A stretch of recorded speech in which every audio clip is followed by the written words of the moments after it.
The Machine Stops by E.M. Forster. Read by Jerome Lawson. Part 1. The Airship.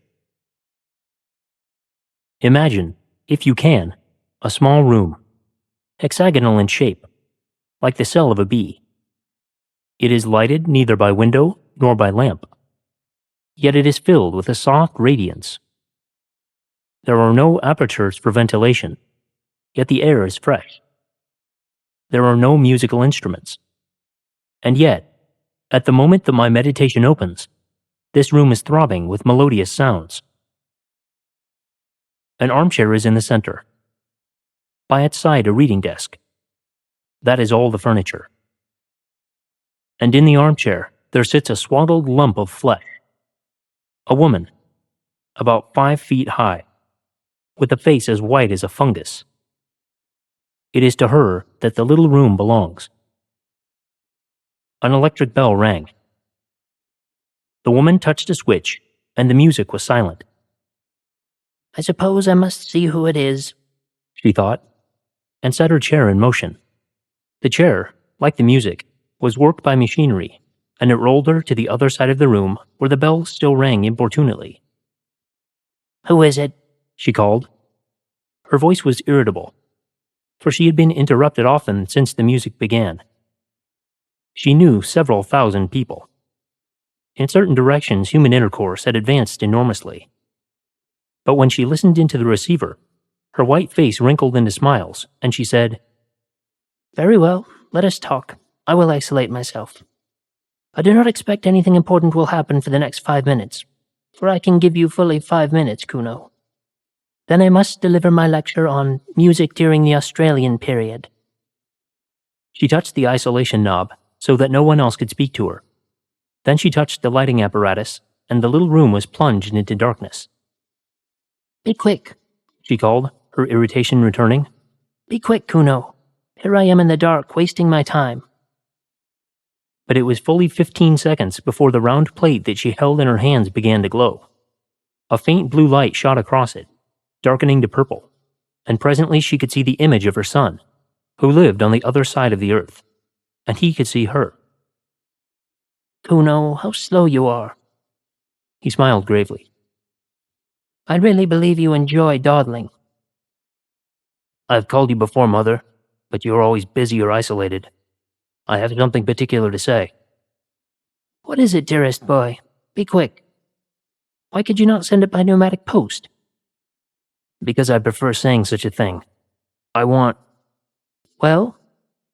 I want you to come and see me. Vashti watched his face in the blue plate. But I can see you, she exclaimed. What more do you want? I want to see you, not through the machine, said Kuno. I want to speak to you, not through the wearisome machine. Oh, hush, said his mother, vaguely shocked. You mustn't say anything against the machine. Why not?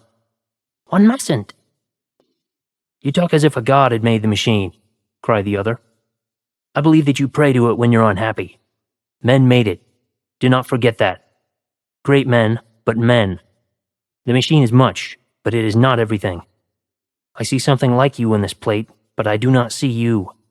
I hear something like you through this telephone, but I do not hear you. That is why I want you to come. Pay me a visit so that we can meet face to face and talk about the hopes that are in my mind. She replied that she could scarcely spare the time for a visit. The airship barely takes 2 days to fly between me and you. I dislike airships. Why? I dislike seeing the horrible brown earth and the sea and the stars when it's dark. I get no ideas in an airship. I do not get them anywhere else. What kind of ideas can the air give you? He paused for an instant. Do you not know 4 big stars that form an oblong, and 3 stars close together in the middle of the oblong, and hanging from these stars 3 other stars? No, I do not. I dislike the stars. But did they give you an idea? How interesting. Tell me. I had an idea that they were like a man. I do not understand. The 4 big stars are the man's shoulders and his knees. The 3 stars in the middle are like the belts that men wore once, and 3 stars hanging are like a sword. A sword? Men carried swords about with them, to kill animals and other men. It does not strike me as a very good idea, but it is certainly original. When did it come to you first? In the airship. He broke off, and she fancied that he looked sad. She could not be sure, for the machine did not transmit nuances of expression. It only gave a general idea of people, an idea that was good enough for all practical purposes, Vashti thought. The imponderable bloom, declared by a discredited philosophy to be the actual essence of intercourse, was rightly ignored by the machine. Just as the imponderable bloom of the grape had been ignored by the manufacturers of artificial fruit. Something good enough had long since been accepted by our race. The truth is, he continued, I don't want to see these stars again. They're curious stars. I want to see them not from the airship, but from the surface of the earth, as our ancestors did, thousands of years ago. I want to visit the surface of the earth. She was shocked again. Mother, you must come, if only to explain to me what is the harm of visiting the surface of the earth. No harm, she replied, controlling herself, but no advantage. The surface of the earth is only dust and mud, no advantage. The surface of the earth is only dust and mud. No life remains on it. And you would need a respirator, or the cold of the outer air would kill you. One dies immediately in the outer air. I know. Of course, I shall take all precautions. And besides... Well? She considered, and chose her words with care. Her son had a queer temper, and she wished to dissuade him from the expedition. It is contrary to the spirit of the age, she asserted. Do you mean by that, contrary to the machine? In a sense, but... His image in the blue plate faded. Kuno! He had isolated himself. For a moment, Vashti felt lonely. Then she generated the light, and the sight of her room, flooded with radiance and studded with electric buttons, revived her. There were buttons and switches everywhere. Buttons to call for food, for music, for clothing. There was the hot bath button, by pressure of which a basin of imitation marble rose out of the floor, filled to the brim with a warm, deodorized liquid. There was the cold bath button. There was the button that produced literature. And there were, of course, the buttons by which she communicated with her friends. The room, though it contained nothing, was in touch with all that she cared for in the world. Vashti's next move was to turn off the isolation switch, and all the accumulations of the past 3 minutes burst upon her. The room was filled with the noise of bells and speaking tubes. What was the new food like? Could she recommend it? Had she any ideas lately? Might one tell her one's own ideas? Would she make an engagement to visit the public nurseries at an early date? Say this day month? To most of these questions she replied with irritation, a growing quality in that accelerated age. She said that the new food was horrible, that she could not visit the public nurseries through press of engagements, that she had no ideas of her own, but had just been told one, that 4 stars and 3 in the middle were like a man. She doubted there was much in it. Then she switched off her correspondence, for it was time to deliver her lecture on Australian music. The clumsy system of public gatherings had been long since abandoned. Neither Vashti nor her audience stirred from their rooms. Seated in her armchair, she spoke, while they in their armchairs heard her, fairly well, and saw her, fairly well. She opened with a humorous account of music in the pre-Mongolian epoch, and went on to describe the great outburst of song that followed the Chinese conquest. Remote and primeval as were the methods of Ai San So and the Brisbane School, she yet felt, she said, that study of them might repay the musicians of today. They had freshness. They had, above all, ideas. Her lecture, which lasted 10 minutes, was well received, and at its conclusion, she and many of her audience listened to a lecture on the sea. There were ideas to be got from the sea. The speaker had donned a respirator and visited it lately. Then she fed, talked to many friends, had a bath, talked again, and summoned her bed. The bed was not to her liking. It was too large, and she had a feeling for a small bed. Complaint was useless, for beds were of the same dimension all over the world. And to have had an alternative size would have involved vast alterations in the machine. Vashti isolated herself. It was necessary, for neither day nor night existed under the ground, and reviewed all that had happened since she had summoned her bed last. Ideas? Scarcely any. Events. Was Kuno's invitation an event? By her side, on the little reading desk, was a survival from the age of litter. One book. This was the book of the machine. In it were instructions against every possible contingency. If she was hot or cold or dyspeptic, or at loss for a word, she went to the book, and it told her which button to press. The Central Committee published it. In accordance with the growing habit, it was richly bound. Sitting up in the bed, she took it reverently in her hands. She glanced round the glowing room as if someone might be watching her. Then, half ashamed, half joyful, she murmured, "Oh, machine, oh, machine," and raised the volume to her lips. Thrice she kissed it, thrice inclined her head, thrice she felt the delirium of acquiescence. Her ritual performed, she turned to page 1367, which gave the times of the departure of the airships from the island in the south hemisphere, under whose soil she lived, to the island in the northern hemisphere, whereunder her son lived. She thought, "I have not the time." She made the room dark and slept. She awoke and made the room light. She ate and exchanged ideas with her friends, and listened to music and attended lectures. She made the room dark and slept. Above her, beneath her, and around her, the machine hummed eternally. She did not notice the noise, for she had been born with it in her ears. The earth, carrying her, hummed as it sped through silence, turning her now to the invisible sun, now to the invisible stars. She awoke and made the room light. "Kuno." "I will not talk to you," he answered, "until you come." "Have you been on the surface of the earth since we spoke last?" His image faded.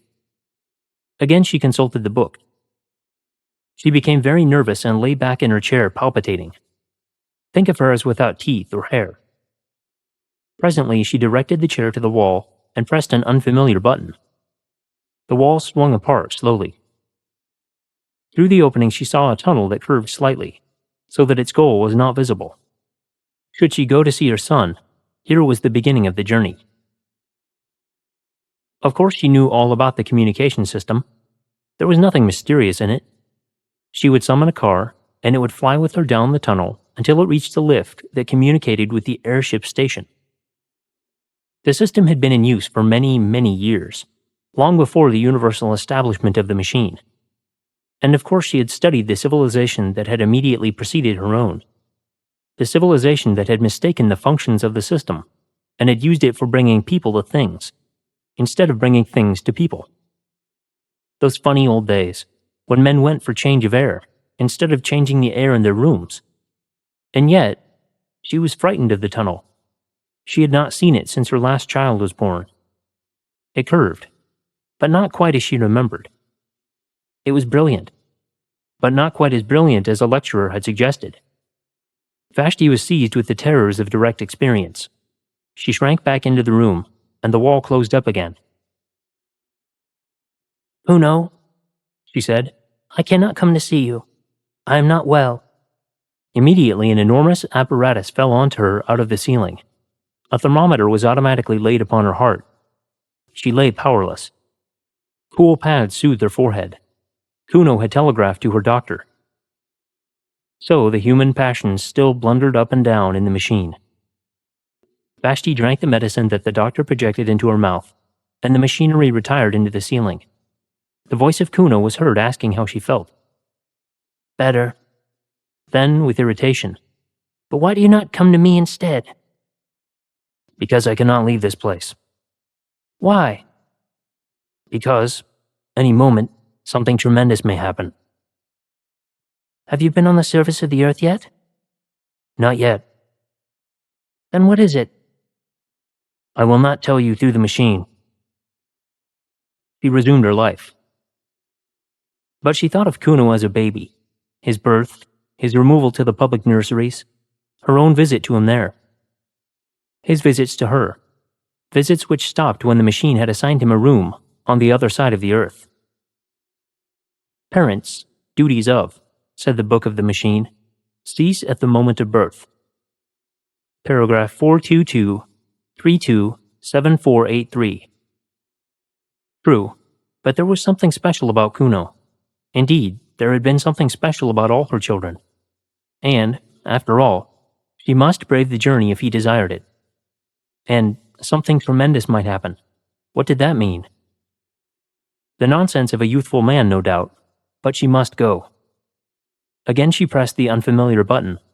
Again the wall swung back, and she saw the tunnel that curves out of sight. Clasping the book, she rose, tottered onto the platform, and summoned the car. Her room closed behind her. The journey to the Northern Hemisphere had begun. Of course it was perfectly easy. The car approached, and in it she found armchairs exactly like her own. When she signaled, it stopped, and she tottered into the lift. One other passenger was in the lift, the first fellow creature she had seen face to face for months. Few traveled in these days, for, thanks to the advance of science, the Earth was exactly alike all over. Rapid intercourse, from which the previous civilization had hoped so much, had ended by defeating itself. What was the good of going to Peking when it was just like Shrewsbury? Why return to Shrewsbury when it would all be like Peking? Men seldom moved their bodies. All unrest was concentrated in the soul. The airship service was a relic from the former age. It was kept up because it was easier to keep it up than to stop it or diminish it. But it now far exceeded the wants of the population. Vessel after vessel would rise from the vomitories of Rye, or of Christchurch, I use the antique names, would sail into the crowded sky, and would draw up at the wharves of the south, empty. So nicely adjusted was the system, so independent of meteorology, that the sky, whether calm or cloudy, resembled a vast kaleidoscope, whereupon the same patterns periodically recurred. The ship on which Vashti sailed started now at sunset, now at dawn, but always, as it passed above Reyes, it would neighbor the ship that served between Helsingfors and the Brazils. And every third time it surmounted the Alps, the fleet of Palermo would cross its track behind. Night and day, wind and storm, tide and earthquake, impeded man no longer. He had harnessed Leviathan. All the old literature, with its praise of nature and its fear of nature, rang false as the prattle of a child. Yet as Vashti saw the vast flank of the ship, stained with exposure to the outer air, her horror of direct experience returned. It was not quite like the airship in the cinematophote. For one thing, it smelt. Not strongly or unpleasantly, but it did smell. And with her eyes shut, she should have known that a new thing was close to her. Then she had to walk to it from the lift, had to submit to glances from the other passengers. The man in front dropped his book. No great matter, but it disquieted them all. In the rooms, if the book was dropped, the floor raised it mechanically, but the gangway to the airship was not so prepared, and the sacred volume lay motionless. They stopped. The thing was unforeseen, and the man, instead of picking up his property, felt the muscles of his arm to see how they had failed him. Then someone actually said with direct utterance, "We shall be late," and they trooped on board, Vashti treading on the pages as she did so. Inside, her anxiety increased. The arrangements were old-fashioned and rough. There was even a female attendant, to whom she would have to announce her wants during the voyage. Of course, a revolving platform ran the length of the boat, but she was expected to walk from it to her cabin. Some cabins were better than others, and she did not get the best. She thought the attendant had been unfair, and spasms of rage shook her. The glass valves had closed. She could not go back. She saw, at the end of the vestibule, the lift in which she had ascended, going quietly up and down, empty. Beneath those corridors of shining tiles were rooms, tier below tier, reaching far into the earth, and in each room there sat a human being, eating or sleeping or producing ideas. And buried deep in the hive was her own room, Vashti was afraid. "Oh, machine," She murmured, and caressed her book, and was comforted.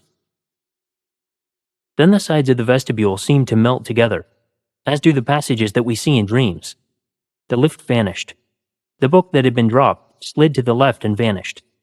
Polished tiles rushed by like a stream of water. There was a slight jar, and the airship, issuing from its tunnel, soared above the waters of a tropical ocean. It was night. For a moment she saw the coast of Sumatra, edged by the phosphorescence of waves, and crowned by lighthouses, still sending forth their disregarded beams. These also vanished, and only the stars distracted her. They were not motionless, but swayed to and fro above her head, thronging out of one skylight into another, as if the universe and not the airship was careening.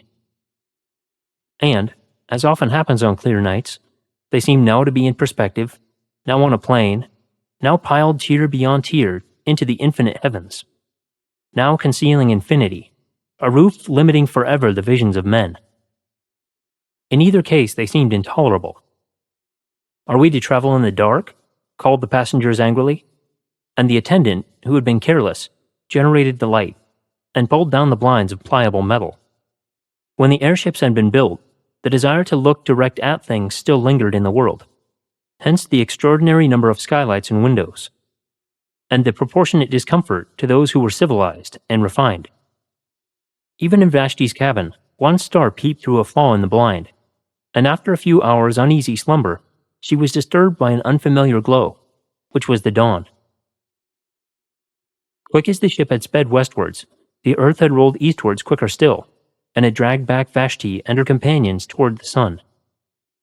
Science could prolong the night, but only for a little, and those high hopes of neutralizing the earth's diurnal revolution had passed, together with hopes that were possibly higher. To keep pace with the sun, or even to outstrip it, had been the aim of the civilization preceding this. Racing aeroplanes had been built for the purpose, capable of enormous speed, and steered by the greatest intellects of the epoch. Round the globe they went, round and round, westward, westward, round and round, amidst humanity's applause. In vain. The globe went eastward quicker still.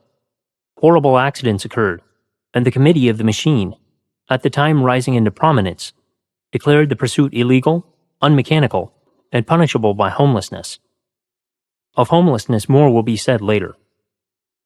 Doubtless the committee was right, yet the attempt to defeat the sun aroused the last common interest that our race experienced about the heavenly bodies, or indeed about anything. It was the last time that men were compacted by thinking of a power outside the world. The sun had conquered, yet it was the end of his spiritual dominion. Dawn, midday, twilight, the zodiacal path, touched neither men's lives nor their hearts, and science retreated into the ground, to concentrate herself upon problems that she was certain of solving. So when Vashti found her cabin invaded by a rosy finger of light, she was annoyed, and tried to adjust the blind. But the blind flew up altogether, and she saw through the skylight small pink clouds, swaying against a background of blue. And as the sun crept higher, its radiance entered direct, brimming down the wall like a golden sea. It rose and fell with the airship's motion, just as waves rise and fall, but it advanced steadily, as the tide advances. Unless she was careful, it would strike her face. A spasm of horror shook her, and she rang for the attendant. The attendant, too, was horrified, but she could do nothing. It was not her place to mend the blind. She could only suggest that the lady should change her cabin, which she accordingly prepared to do. People were almost exactly alike all over the world, but the attendant of the airship, perhaps owing to her exceptional duties, had grown a little out of the common.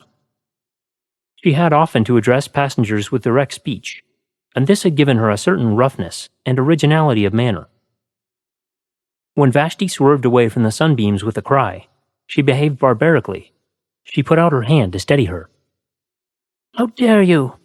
exclaimed the passenger. "You forget yourself." The woman was confused, and apologized for not having let her fall. People never touched one another. The custom had become obsolete, owing to the machine. Where are we now? Asked Vashti haughtily. We are over Asia. Said the attendant, anxious to be polite. Asia? You must excuse my common way of speaking. I've got into the habit of calling places over which I pass by their unmechanical names. Oh, I remember. Asia. The Mongols came from it. Beneath us, in the open air, stood a city that was once called Simla. Have you ever heard of the Mongols and the Brisbane School? No. Brisbane also stood in the open air. Those mountains to the right. Let me show you them. She pushed back a metal blind. The main chain of the Himalayas was revealed. They were once called the roof of the world, those mountains. You must remember that, before the dawn of civilization, they seemed to be an impenetrable wall that touched the stars. It was supposed that no one but the gods could exist above their summits. How we have advanced, thanks to the machine. How we have advanced, thanks to the machine, said Vashti. How we have advanced, thanks to the machine, echoed the passenger who had dropped his book the night before, and who was standing in the passage. And that white stuff in the cracks, what is it? I've forgotten its name. Cover the window, please. These mountains give me no ideas. The northern aspect of the Himalayas was in deep shadow. On the Indian slope, the sun had just prevailed. The forests had been destroyed during the literature epoch for the purpose of making newspaper pulp, but the snows were awakening to their morning glory, and clouds still hung on the breasts of Kinchenjunga. In the plain were seen the ruins of cities, with diminished rivers creeping by their walls, and by the sides of these were sometimes the signs of vomitories, marking the cities of today. Over the whole prospect airships rushed, crossing and intercrossing with incredible aplomb, and rising nonchalantly when they desired to escape the perturbations of the lower atmosphere and to traverse the roof of the world. We have indeed advanced, thanks to the machine, repeated the attendant, and hid the Himalayas behind a metal blind. The day dragged wearily forward. The passengers sat each in his cabin, avoiding one another with an almost physical repulsion, and longing to be once more under the surface of the earth. There were 8 or 10 of them, mostly young males, sent out from the public nurseries to inhabit the rooms of those who had died in various parts of the earth.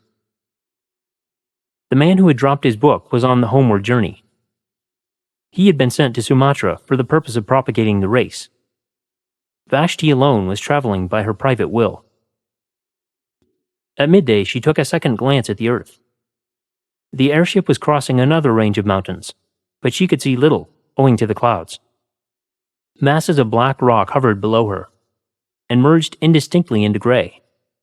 Their shapes were fantastic. One of them resembled a prostrate man. No ideas here, murmured Vashti, and hid the caucasus behind a metal blind. In the evening she looked again. They were crossing a golden sea, in which lay many small islands and one peninsula. She repeated, No ideas here, and hid Greece behind a metal blind. Part 2. The Mending Apparatus. By a vestibule, by a lift, by a tubular railway, by a platform, by a sliding door, by reversing all the steps of her departure, did Vashti arrive at her son's room, which exactly resembled her own. She might well declare that the visit was superfluous. The buttons, the knobs, the reading desk with the book, the temperature, the atmosphere, the illumination, all were exactly the same. And if Kuno himself, flesh of her flesh, stood close beside her at last, what profit was there in that? She was too well bred to shake him by the hand. Averting her eyes, she spoke as follows. Here I am. I have had the most terrible journey, and greatly retarded the development of my soul. It is not worth it, Kuno. It is not worth it. My time is too precious. The sunlight almost touched me, and I have met with the rudest people. I can only stop a few minutes. Say what you want to say, and then I must return. I have been threatened with homelessness, said Kuno. She looked at him now. I have been threatened with homelessness. and I could not tell you such a thing through the machine. Homelessness means death. The victim is exposed to the air, which kills him. I have been outside since I spoke to you last. The tremendous thing has happened, and they have discovered me." "But why shouldn't you go outside?" she exclaimed. "It is perfectly legal, perfectly mechanical, to visit the surface of the earth. I have lately been to a lecture on the sea. There is no objection to that. One simply summons a respirator and gets an egression permit. It is not the kind of thing that spiritually minded people do, and I begged you not to do it, but there is no legal objection to it." I did not get an egression permit. "Then how did you get out?" I found out a way of my own. The phrase conveyed no meaning to her, and he had to repeat it. "A way of your own," she whispered. "But that would be wrong." Why? The question shocked her beyond measure.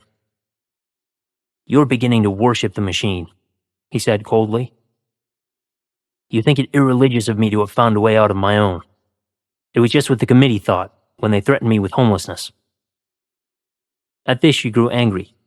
"I worship nothing," she cried. "I am most advanced. I don't think you irreligious, for there is no such thing as religion left. All the fear and superstition that existed once have been destroyed by the machine. I only meant that to find out a way of your own was... Besides, there is no new way out." "So it is always supposed." "Except through the vomitories, for which one must have an egression permit. It is impossible to get out. The book says so." "Well, the book's wrong, for I've been out on my feet." For Kuno was possessed of a certain physical strength. By these days it was a demerit to be muscular. Each infant was examined at birth, and all who promised undue strength were destroyed. Humanitarians may protest, but it would have been no true kindness to let an athlete live. He would never have been happy in that state of life to which the machine had called him. He would have yearned for trees to climb, rivers to bathe in, meadows and hills against which he might measure his body. Man must be adapted to his surroundings, must he not? In the dawn of the world, our weakly must be exposed on Mount Tagetus. In its twilight, our strong will suffer euthanasia, that the machine may progress, that the machine may progress, that the machine may progress eternally. You know that we have lost the sense of space. We say, space is annihilated. But we have not annihilated space. But we've annihilated not space, but the sense thereof. We've lost a part of ourselves. I determined to recover it, and I began by walking up and down the platform of the railway outside my room. Up and down, until I was tired, and so did recapture the meaning of near and far. Near is a place to which I can get quickly on my feet, not a place to which the train or the airship will take me quickly. Far is a place to which I cannot get quickly on my feet. The vomitory is far, though I could be there in 38 seconds by summoning the train. Man is the measure. That was my first lesson.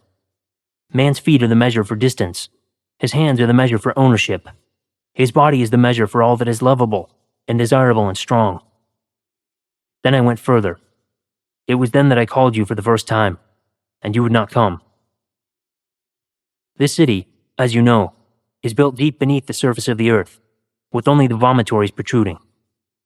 Having paced the platform outside my own room, I took the lift to the next platform, and paced that also, and so with each in turn, until I came to the topmost, above which begins the earth. All the platforms were exactly alike, and all that I gained by visiting them was to develop my sense of space, and my muscles. I think I should have been content with this. It's not a little thing. But as I walked and brooded, it occurred to me that our cities had been built in the days when men still breathed the outer air, and that there had been ventilation shafts for the workmen. I could think of nothing but these ventilation shafts. Had they been destroyed by all the food tubes and medicine tubes and music tubes that the machine has evolved lately? Or did traces of them remain? One thing was certain. If I came upon them anywhere, it would be in the railway tunnels of the topmost story. Everywhere else, all space was accounted for. I'm telling my story quickly, but don't think that I was not a coward or that your answers never depressed me. It's not the proper thing. It's not mechanical. It's not decent to walk along a railway tunnel. I did not fear that I might tread upon a live rail and be killed. I feared something far more intangible, doing what was not contemplated by the machine. Then I said to myself, man is the measure, and I went, and after many visits I found an opening. The tunnels, of course, were lighted. Everything is light, artificial light. Darkness is the exception. So when I saw a black gap in the tiles, I knew that it was an exception, and rejoiced. I put in my arm. I could put in no more at first, and waved it round and round in ecstasy. I loosened another tile, and put in my head, and shouted into the darkness, I'm coming. I shall do it yet. And my voice reverberated down endless passages. I seemed to hear the spirits of those dead workmen who had returned each evening to the starlight, and to their wives, and all the generations who had lived in the open air called back to me. You will do it yet. You are coming. He paused, and absurd as he was, his last words moved her. For Kuno had lately asked to be a father, and his request had been refused by the committee. He was not a type that the machine desired to hand on. Then a train passed. It brushed by me, but I thrust my head and arms into the hole. I had done enough for one day, so I crawled back to the platform, went down in the lift, and summoned my bed. What dreams. And again I called you, and again you refused. She shook her head and said, Don't talk of these terrible things. You make me miserable. You are throwing civilization away. But I had got back the sense of space, and a man cannot rest then. I determined to get in at the hole and climb the shaft, and so I exercised my arms.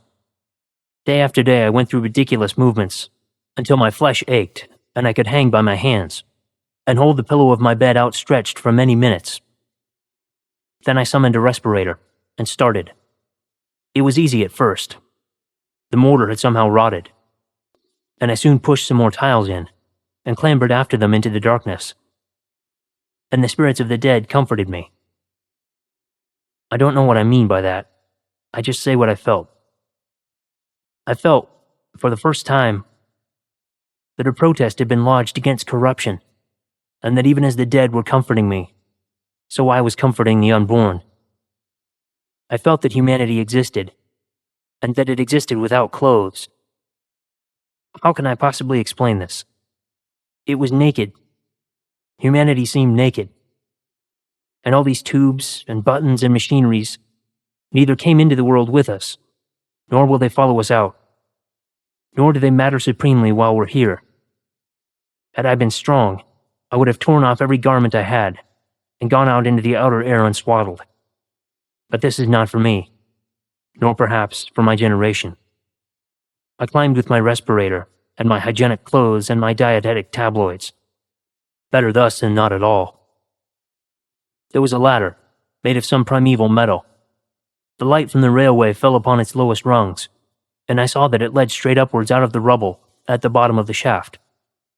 Perhaps our ancestors ran up and down it a dozen times daily, in their building. As I climbed, the rough edges cut through my gloves so that my hands bled. The light helped me for a little, and then came darkness, and worse, silence, which pierced my ears like a sword. The machine hums. Did you know that? Its hum penetrates our blood, and may even guide our thoughts. Who knows? I was getting beyond its power. Then I thought, the silence means that I'm doing wrong. But I heard voices in the silence, and again they strengthened me. He laughed. I had need of them. The next moment I cracked my head against something. She sighed. I had reached one of those pneumatic stoppers that defend us from the outer air. You may have noticed them on the airship. Pitch dark, my feet on the rungs of an invisible ladder, my hands cut.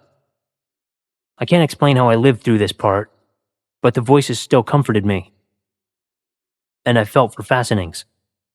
The stopper, I suppose, was about 8 feet across. I passed my hand over it as far as I could reach. It was perfectly smooth. I felt it almost to the center. Not quite to the center, for my arm was too short. Then the voice said, "Jump. It's worth it. There may be a handle in the center, and you may catch hold of it, and so come to us your own way. And if there is no handle, so that you may fall and are dashed to pieces, it's still worth it. You'll still come to us your own way." So I jumped. There was a handle, and he paused. Tears gathered in his mother's eyes. She knew that he was fated. If he did not die today, he would die tomorrow. There was not room for such a person in the world. And with her pity, disgust mingled. She was ashamed of having borne such a son. She who had always been so respectable, and so full of ideas. Was he really the little boy to whom she had taught the use of his stops and buttons, and whom she had given his first lessons in the book? The very hair that disfigured his lip showed that he was reverting to some savage type.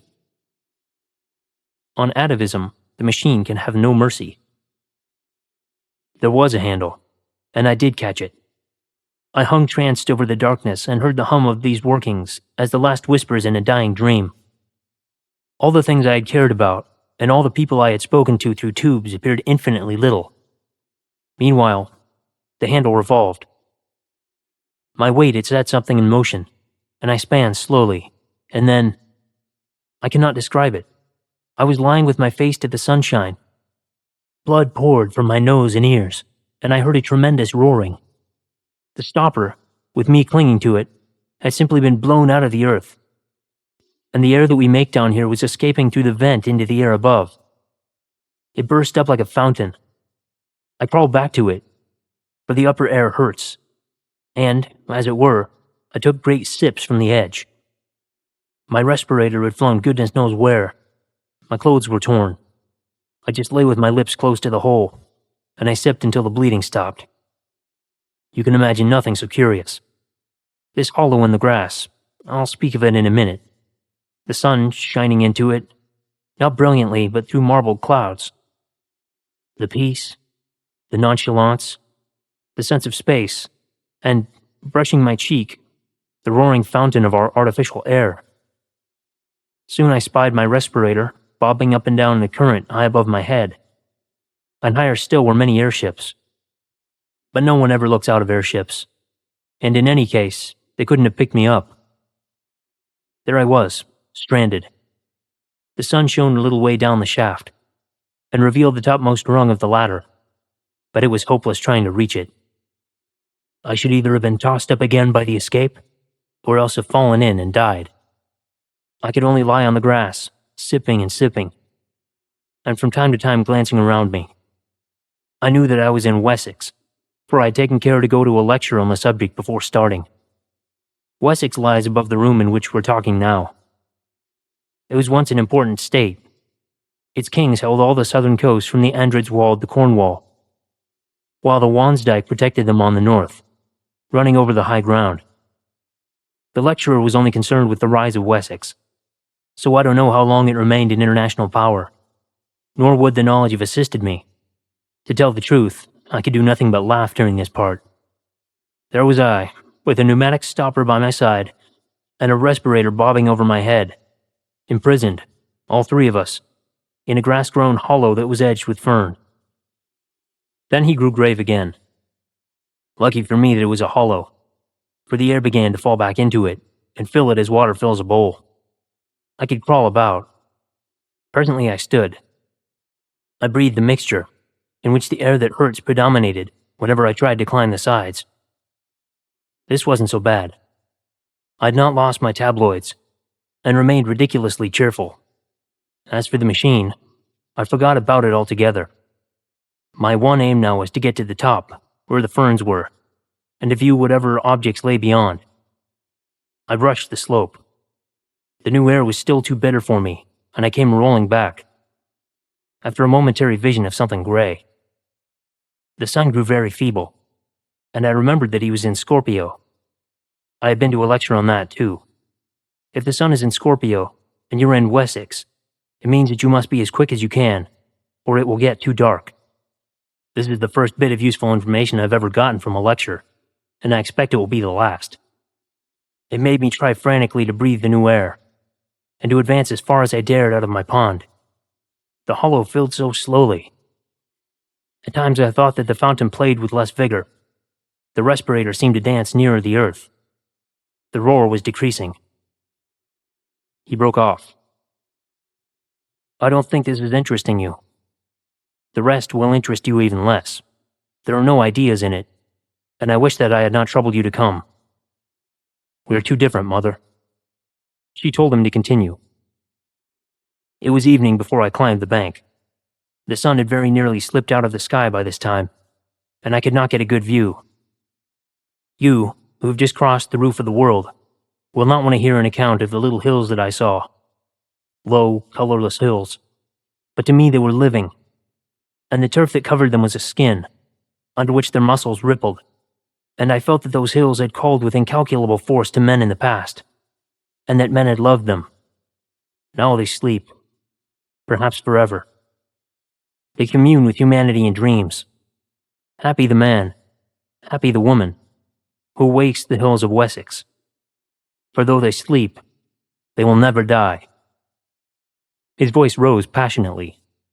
Cannot you see, cannot all you lecturers see, that it is we that are dying, and that down here the only thing that really lives is the machine? We created the machine to do our will, but we cannot make it do our will now. It has robbed us of the sense of space and the sense of touch. It has blurred every human relation and narrowed down love to a carnal act. It has paralyzed our bodies and our wills, and now it compels us to worship it.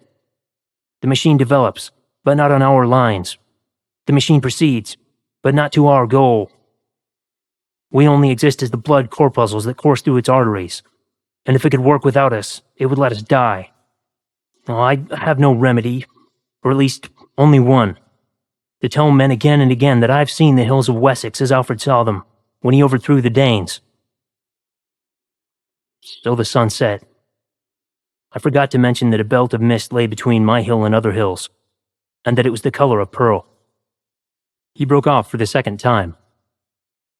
Go on, said his mother wearily. He shook his head. Go on. Nothing that you say can distress me now. I'm hardened. I had meant to tell you the rest, but I cannot. I know that I cannot. Goodbye. Vashti stood irresolute. All her nerves were tingling with his blasphemies, but she was also inquisitive. This is unfair, she complained. You have called me across the world to hear your story, and hear it I will. Tell me, as briefly as possible, for this is a disastrous waste of time. Tell me how you returned to civilization. Oh, that, he said, starting. You'd like to hear about civilization? Certainly. Had I got to where my respirator fell down? No, but I understand everything now. You put on your respirator and managed to walk along the surface of the earth to a vomitory, and there your conduct was reported to the Central Committee. By no means. He passed his hand over his forehead, as if dispelling some strong impression. Then, resuming his narrative, he warmed to it again. My respirator fell about sunset. I had mentioned that the fountain seemed feebler, had I not?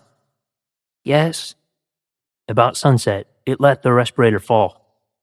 As I said, I had entirely forgotten about the machine, and I paid no great attention at the time, being occupied with other things. I had my pool of air, into which I could dip when the outer keenness became intolerable, and which would possibly remain for days, provided that no wind sprang up to disperse it. Not until it was too late did I realize what the stoppage of the escape implied. You see, the gap in the tunnel had been mended. The mending apparatus.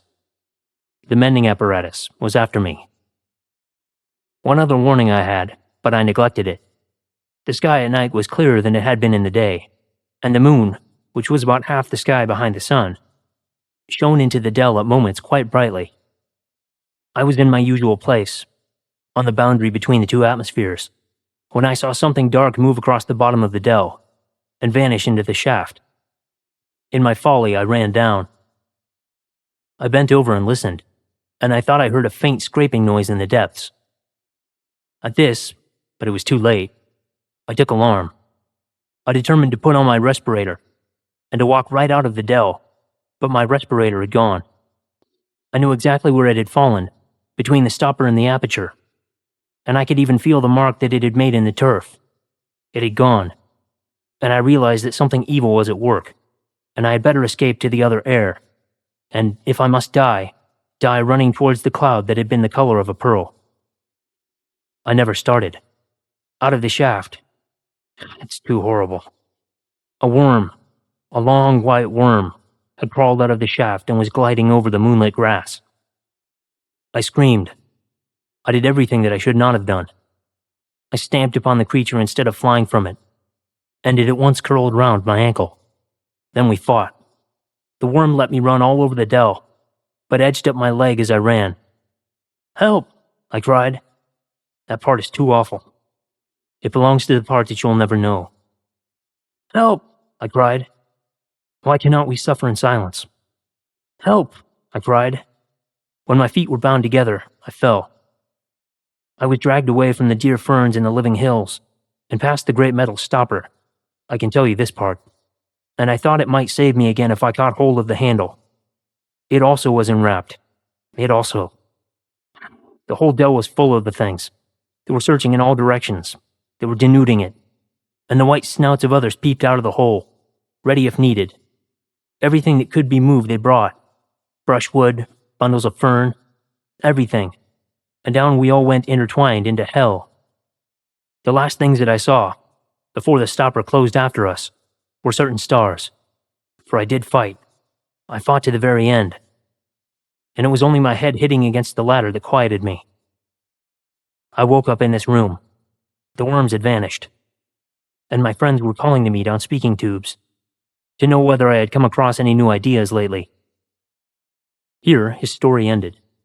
Discussion of it was impossible, and Vashti turned to go.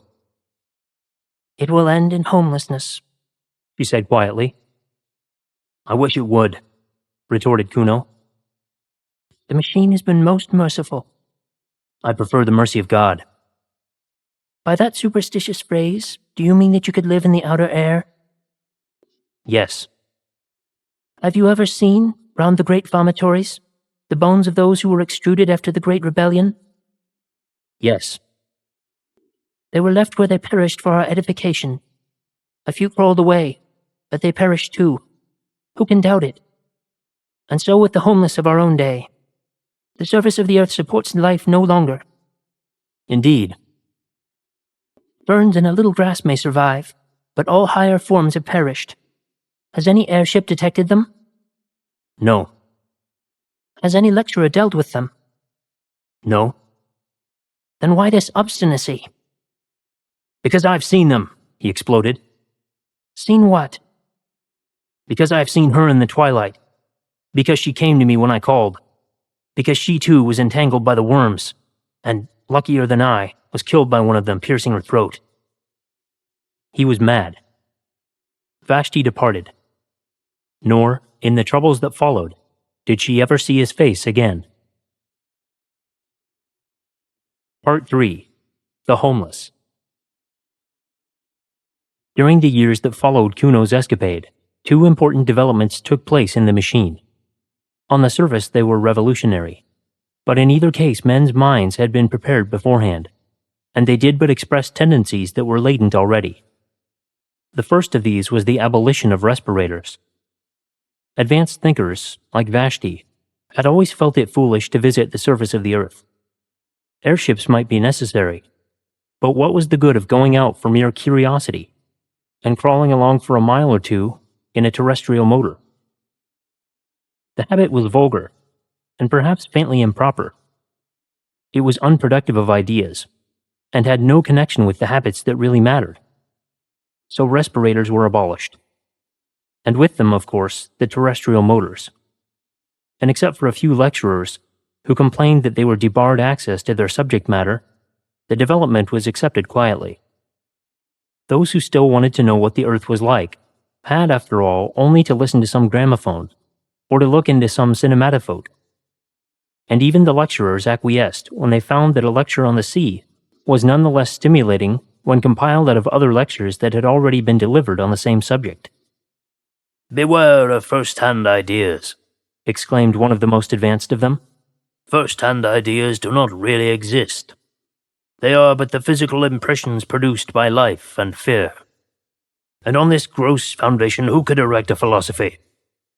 Let your ideas be second-hand, and if possible, tenth-hand, for then they will be far removed from that disturbing element, direct observation. Do not learn anything about this subject of mine, the French Revolution. Learn instead what I think that Inisharaman thought, Urizen thought, Gooch thought, Ho Young thought, Chibo Singh thought, Lafcadio Hearn thought, Carlyle thought, Mirabeau said about the French Revolution.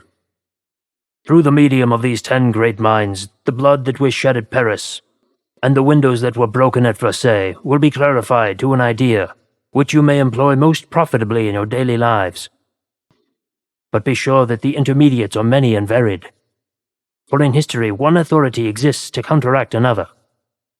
Urizen must counteract the skepticism of Ho Young and Inisharman. I must myself counteract the impetuosity of Gooch. You who listen to me are in a better position to judge about the French Revolution than I am. Your descendants will be even in a better position than you, for they will learn what you think I think, and yet another intermediate will be added to the chain. And in time," his voice rose, "there will come a generation that had got beyond facts, beyond impressions, a generation absolutely colorless, a generation seraphically free from taint of personality, which will see the French Revolution not as it happened, nor as they would like it to have happened, but as it would have happened, had it taken place in the days of the machine." Tremendous applause greeted this lecture, which did but voice a feeling already latent in the minds of men, a feeling that terrestrial facts must be ignored, and that the abolition of respirators was a positive gain. It was even suggested that airships should be abolished too. This was not done, because airships had somehow worked themselves into the machine's system. But year by year they were used less, and mentioned less by thoughtful men. The second great development was the re-establishment of religion. This too had been voiced in the celebrated lecture. No one could mistake the reverent tone in which the peroration had concluded, and it awakened a responsive echo in the heart of each.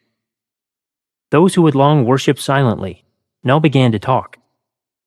They described the strange feeling of peace that came over them when they handled the book of the machine, the pleasure that it was to repeat certain numerals out of it, however little meaning those numerals convey to the outer ear, the ecstasy of touching a button, however unimportant, or of ringing an electric bell, however superfluously. The machine, they exclaimed, feeds us and clothes us and houses us. Through it we speak to one another. Through it we see one another. In it we have our being. The machine is the friend of ideas, and the enemy of superstition.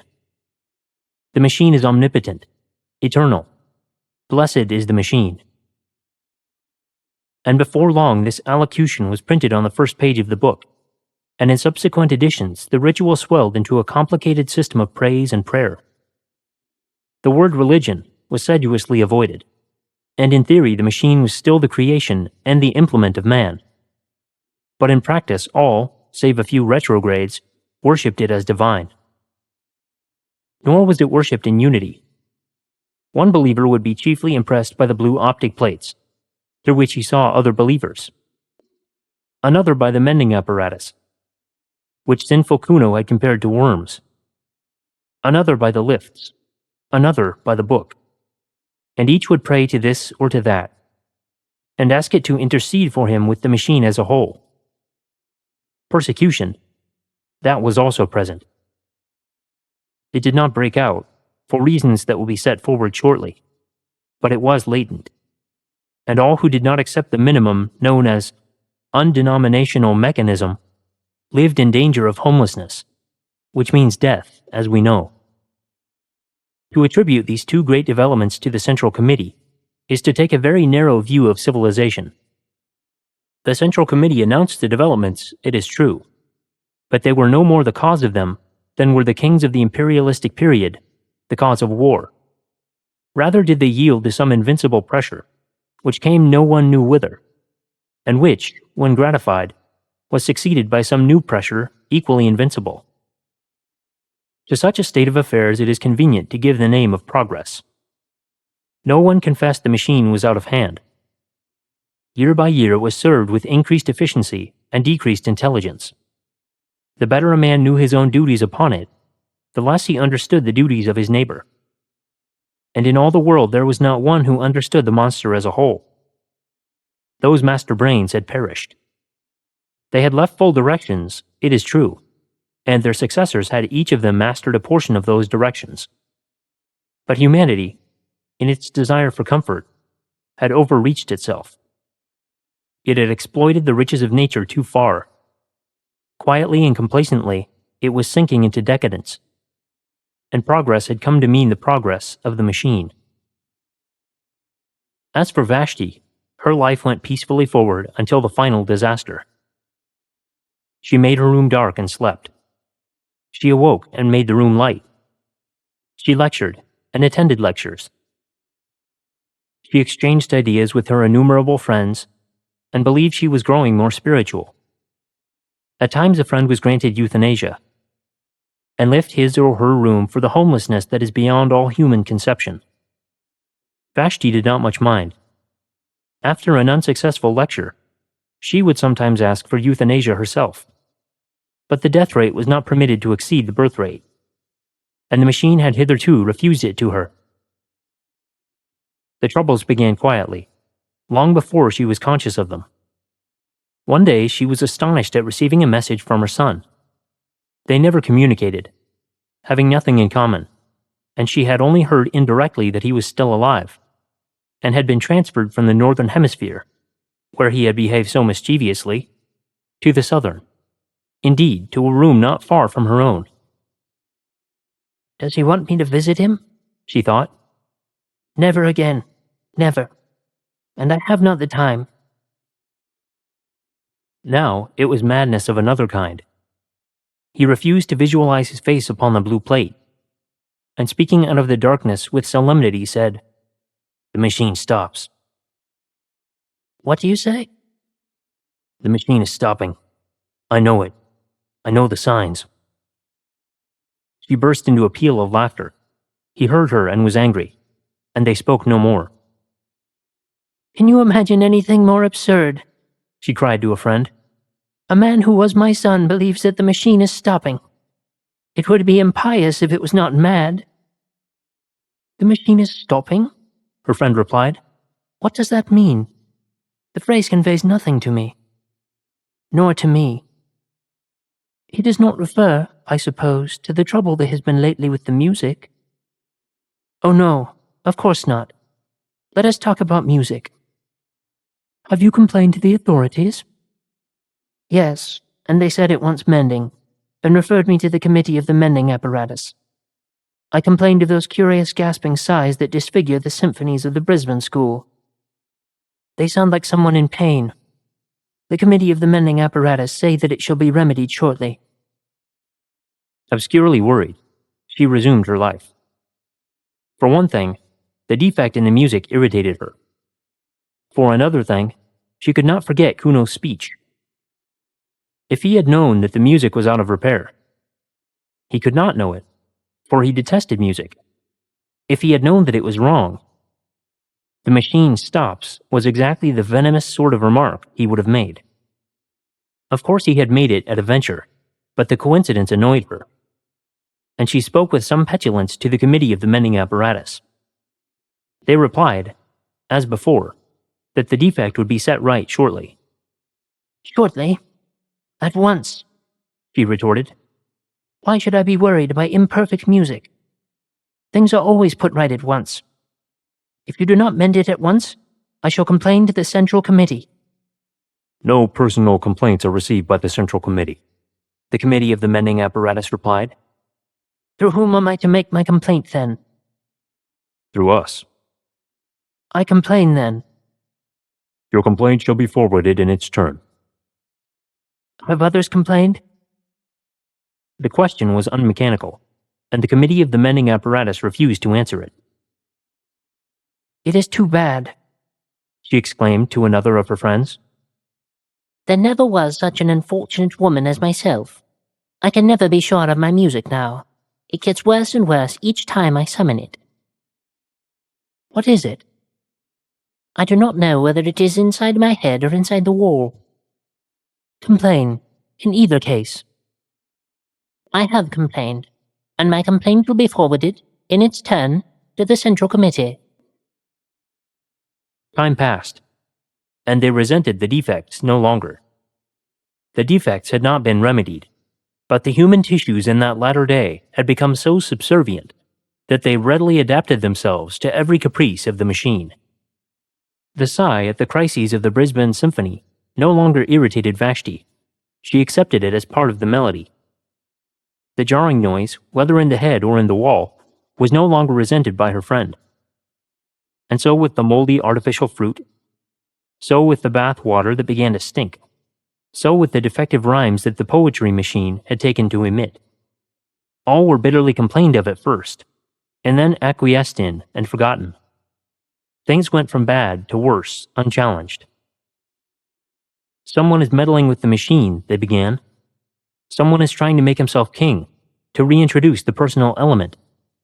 Punish that man with homelessness. To the rescue, avenge the machine, avenge the machine. War, kill the man. But the committee of the Mending Apparatus now came forward, and allayed the panic with well-chosen words. It confessed that the Mending Apparatus was itself in need of repair. The effect of this frank confession was admirable. Of course, said a famous lecturer, he of the French Revolution, who gilded each new decay with splendor. Of course, we shall not press our complaints now. The Mending Apparatus has treated us so well in the past that we all sympathize with it, and we will wait patiently for its recovery. In its own good time it will resume its duties. Meanwhile, let us do without our beds, our tabloids, our other little wants. Such, I feel sure, would be the wish of the machine. Thousands of miles away, his audience applauded. The machine still linked them. Under the seas, beneath the roots of the mountains, ran the wires through which they saw and heard, the enormous eyes and ears that were their heritage, and the hum of many workings clothed their thoughts in one garment of subserviency. Only the old and sick remained ungrateful, for it was rumored that euthanasia, too, was out of order, and that pain had reappeared among men. It became difficult to read. A blight entered the atmosphere and dulled its luminosity. At times Vashti could scarcely see across her room. The air, too, was foul. Loud were the complaints, impotent the remedies, heroic the tone of the lecturer as he cried, "Courage, courage. What matter so long as the machine goes on? To it the darkness and the light are one." And though things improved again after a time, the old brilliancy was never recaptured, and humanity never recovered from its entrance into twilight. There was a hysterical talk of measures, of provisional dictatorship, and the inhabitants of Sumatra were asked to familiarize themselves with the working of the central power station, said power station being situated in France. But for the most part panic reigned, and men spent their strength praying to their books. Tangible proofs of the machine's omnipotence. There were gradations of terror.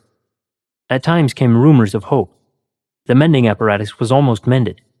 The enemies of the machine had been got under. New nerve centers were evolving, which would do the work even more magnificently than before. But there came a day when, without the slightest warning, without any previous hint of feebleness, the entire communication system broke down all over the world, and the world, as they understood it, ended. Vashti was lecturing at the time, and her earlier remarks had been punctuated with applause. As she proceeded, the audience became silent, and at the conclusion there was no sound. Somewhat displeased, she called to a friend who was a specialist in sympathy. No sound. Doubtless the friend was sleeping, and so with the next friend whom she tried to summon, and so with the next, until she remembered Kuno's cryptic remark, "The machine stops." The phrase still conveyed nothing. If eternity was stopping, it would of course be set going shortly. For example, there was still a little light and air. The atmosphere had improved a few hours previously. There was still the book, and while there was the book, there was security. She had never known silence, and the coming of it nearly killed her. It did kill many thousands of people outright. Ever since her birth, she had been surrounded by the steady hum. It was to the ear what artificial air was to the lungs. An agonizing pain shot across her head, and scarcely knowing what she did, she stumbled forward and pressed the unfamiliar button, the one that opened the door of her cell. Now the door of the cell worked on a simple hinge of its own. It was not connected with the central power station, dying far away in France.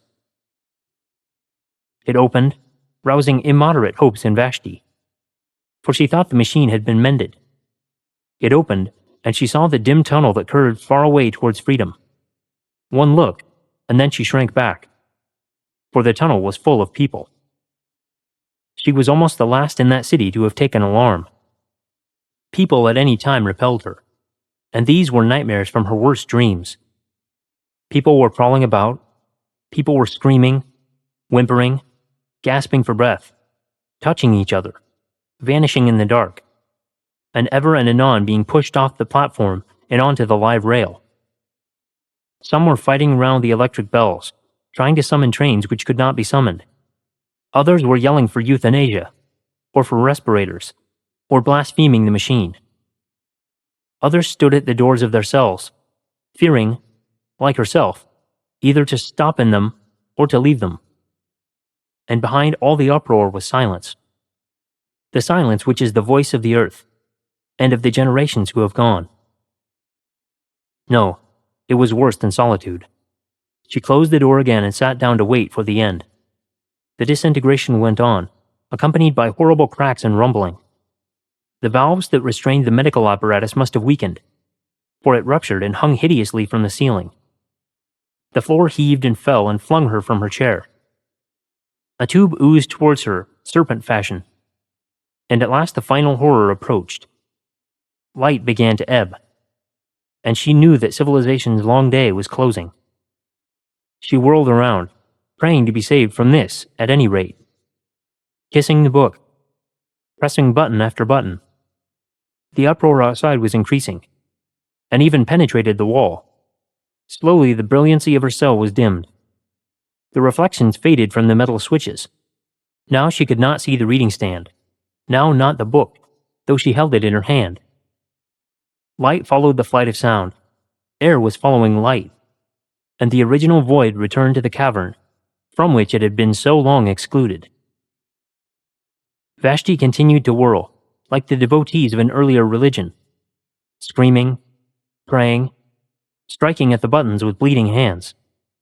It was thus that she opened her prison and escaped. Escaped in the spirit. At least so it seems to me, ere my meditation closes. That she escapes in the body, I cannot perceive that. She struck, by chance, the switch that released the door, and the rush of foul air on her skin, the loud throbbing whispers in her ears, told her that she was facing the tunnel again, and that tremendous platform on which she had seen men fighting. They were not fighting now. Only the whispers remained, and the little whimpering groans. They were dying by hundreds, out in the dark. She burst into tears. Tears answered her. They wept for humanity, those two, not for themselves. They could not bear that this should be the end. Ere silence was completed, their hearts were opened, and they knew what had been important on the earth. Man, the flower of all flesh, the noblest of all creatures visible. Man who had once made God in his image, and had mirrored his strength on the constellations. Beautiful naked man was dying, strangled in the garments he had woven. Century after century had he toiled, and here was his reward.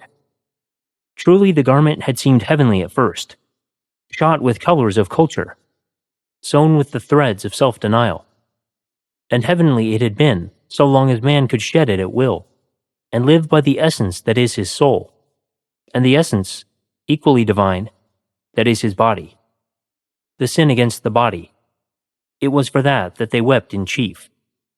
The centuries of wrong against the muscles and the nerves, and those 5 portals by which we can alone apprehend.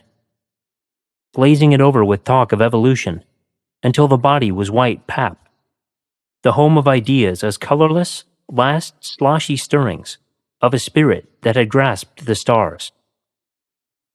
"Where are you?" she sobbed. His voice in the darkness said, "Here."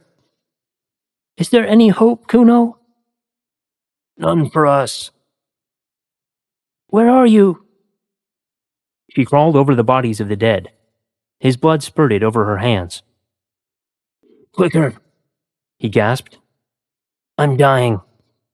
But we touch. We talk. Not through the machine." He kissed her. "We've come back to our own. We die. But we have recaptured life, as it was in Wessex, when Alfred overthrew the Danes. We know what they know outside, they who dwelt in the cloud that is the color of a pearl." "But Kuno, is it true? Are there still men on the surface of the earth? Is this tunnel, this poisoned darkness, really not the end?" He replied, "I've seen them, spoken to them, loved them. They're hiding in the midst of the ferns until our civilization stops. Today they're the homeless. Tomorrow..." "Oh, tomorrow. Some fool will start the machine again tomorrow." "Never," said Kuno. "Never. Humanity has learned its lesson." As he spoke, the whole city was broken like a honeycomb. An airship had sailed in through the vomitory into a ruined wharf. It crashed downwards, exploding as it went, rending gallery after gallery with its wings of steel. For a moment they saw the nations of the dead, and, before they joined them, scraps of the untainted sky. End of Part 3. End of The Machine Stops by E. M. Forster.